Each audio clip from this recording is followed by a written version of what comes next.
femmes sont amenées dans la prostitution par plusieurs chemins. Il n'y a pas un chemin unique pour arriver dans la prostitution. En général, la pauvreté joue un très grand rôle, effectivement, puisque tout le monde a besoin de manger. Puis, comme les femmes sont souvent monoparentales, elles ont besoin de nourrir leurs enfants aussi. Mais l'outil, je dirais presque, surtout dans les dernières années, on assiste depuis 10-15 ans à une industrialisation de la prostitution. La prostitution existe depuis fort longtemps, elle est aussi vieille que le patriarcat, c'est le plus vieux mensonge du monde, l'idée que les hommes ont des besoins comme ça, que les femmes aiment ça, ça date pas d'hier. Par contre, avec l'avènement des technologies, avec l'appât du gain qui va juste en s'agrandissant, en fait, c'est une industrie, c'est une machine énorme à faire des sous. Il y a des milliards à travers le monde qui... C'est le crime organisé. Le crime organisé, mais des individus aussi. Mais au niveau international, effectivement, la prostitution est plus rentable, entre guillemets, que les armes à feu, de vendre des armes à feu ou la dope. D'une part parce que... À cause du trafic de jeunes femmes. À cause du trafic de jeunes femmes, à cause de la demande, en fait. Puisque un once de cocaïne, tu la vends une fois, c'est tout. Mais une femme, tu peux la vendre plusieurs fois. Il y a effectivement c'est une machine à faire de l'argent, l'industrie du sexe.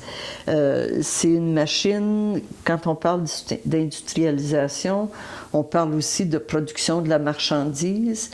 La pornographie contribue à la production de la marchandise.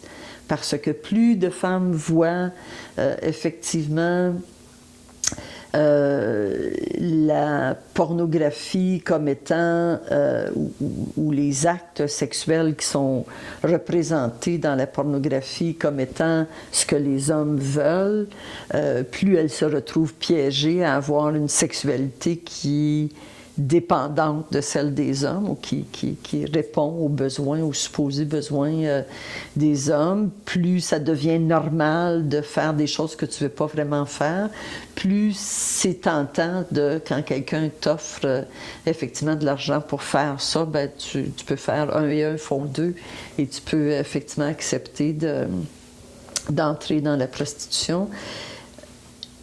On construit en fait des femmes à l'heure actuelle qui vont accepter d'aller dans l'industrie du sexe. Ça fonctionne. L'étudiante en médecine qui paye ses études en étant escorte ou en ayant un sugar daddy, c'est une réalité.